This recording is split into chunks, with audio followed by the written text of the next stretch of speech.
السلام علیکم ورحمۃ اللہ وبرکاتہ۔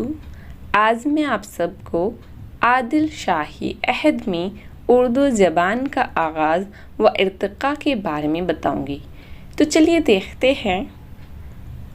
عادل شاہی دور میں اردو سلاطین عثمانیہ کا شہزادہ یوسف عادل شاہ 897 سے 1490 میں بیجاپور میں عادل شاہی سلطنت کی بنیاد رکھی تھی۔ شہزادہ یوسف کا خطاب ملک شرق اور عادل خان تھا۔ عادل شاہی سلطنت تقریباً 200 برس تک قائم رہی اور اس درمیان 9 بادشاہوں نے حکومت کی۔ عادل شاہی حکومت کا خاتمہ 1668 میں اورنگزیب کے ہاتھوں ہوا۔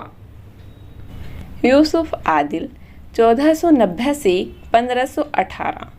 یوسف عادل کو بچپن سے شعر و شاعری کا شوق تھا۔ وہ خود فارسی میں شعر کہتا تھا۔ یوسف عادل شاہ کا بیٹا اور عادل شاہی سلطنت کا دوسرا فرمانروا اسماعیل عادل شاہ تھا، 1518 سے 1534 تک، جو فارسی میں اچھے شعر کہتا تھا اور وفائی تخلص کرتا تھا۔ ابراہیم عادل شاہ اول 1538 سے 1557 عادل شاہی سلطنت کا تیسرا فرمان روا ہے۔ بہمنی دور حکومت میں شاہی دفتر ہندوی زبان میں کر دیے گئے تھے۔ یوسف عادل شاہ نے اپنے زمانے میں ہندوی کو ہٹا کر فارسی میں شاہی دفتر دیا تھا۔ ابراہیم عادل شاہ اول نے اپنے زمانے میں پھر سے شاہی دفتروں کو اردو میں کر دیا تھا۔ علی عادل شاہ اول 1557 سے 1580 علی عادل شاہ اول نے اپنے زمانے میں فارسی کو پھر سے دفتری زبان بنا دیا تھا۔ ابراہیم عادل شاہ ثانی نے اپنے زمانے میں اردو کو دوبارہ رائج کیا تھا اور اس کے بعد عادل شاہی حکومت کے زوال تک اردو زبان ہی حکومت کے دفتروں کی زبان رہی تھی۔ ابراہیم عادل شاہ ثانی بیجاپور کا پہلا حکمراں ہے جس نے دکنی کو اظہار خیال کا ذریعہ بنایا۔ ابراہیم عادل شاہ ثانی مغلیہ شہنشاہ اکبر اور گولکنڈہ کے قطب شاہی فرمانروا محمد قلی قطب شاہ کا ہم عصر تھا۔ ابراہیم عادل شاہ ثانی موسیقی میں مہارت کی وجہ سے عرف عام جگت گرو کے نام سے مشہور ہوا تھا۔ یاد رکھیے گا، یہ کوشچن بہت زیادہ پوچھا جاتا ہے کہ جگت گرو کے نام سے کس کو جانا جاتا ہے، تو آپ یاد رکھیے ابراہیم عادل شاہ ثانی کو جگت گرو کے نام سے جانا جاتا ہے۔ ابدل ابراہیم عادل شاہ ثانی کا درباری شاعر تھا۔ ابدل نے ابراہیم نامہ کے نام سے ایک طویل مثنوی لکھی جس میں ابراہیم کی ذات کو موضوع سخن بنایا ہے۔ ابراہیم نامہ فارسی مثنوی کی حیت اور فارسی بحر میں لکھی گئی ہے۔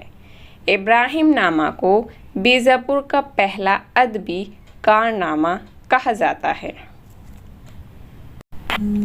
اس دور میں یعنی عادل شاہی دور میں صوفیوں کے اثرات بھی جاری تھے، چنانچہ جو سب سے پہلا نام ملتا ہے وہ شاہ میرازی کا ملتا ہے، جو کہ اپنے تصوف اور قابلیت کی بنا پر شمس العشاق کیے جاتے تھے۔ وہ 1573 تک زندہ رہے۔ انہوں نے اپنی زندگی میں کئی مختلف تخلیقات اردو میں کہے، جس سے اس زمانے کی زبان کے متعلق اہم معلومات حاصل کی جا سکتی ہے۔ ان کی تمام تصانیف تصوف کے اصول و اعمال کی بیان میں ہیں۔ ان کی تصانیف میں شہادت الحقیقت، خوش نغز، خوش نامہ مشہور اور اہم ہیں۔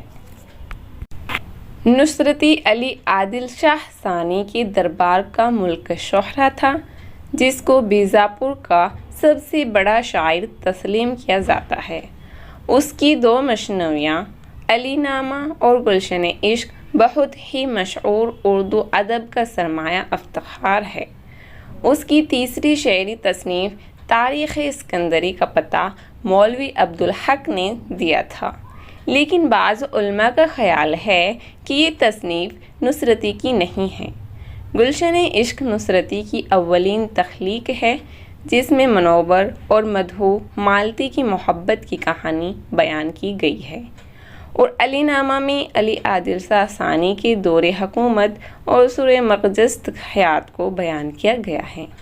یاد رکھیے گا، گلشن عشق ایک بزمیہ مصنوی ہے اور علی نامہ ایک رزمیہ مصنوی ہے۔ بزمیہ مصنوی کسے کہتے ہیں اور رزمیہ مصنوی کسے کہتے ہیں، یہ میں آپ کو اپنی پہلی ویڈیو مصنوی میں بتا چکی ہوں، آپ کو دیکھ لیجیے گا۔ عادل شاہی سلطنت کی مشہور شعراء میں سید میرا ہاشمی کا نام بھی بہت اہم ہے۔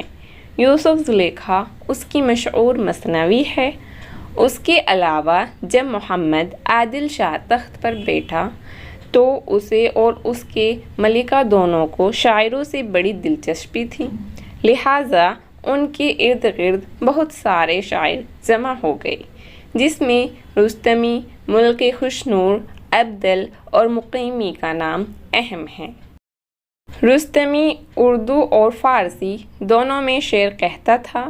اب اس کی صرف طویل نظم خاور نامہ ہی ملتی ہے جو کہ مثنوی کی شکل میں ہے۔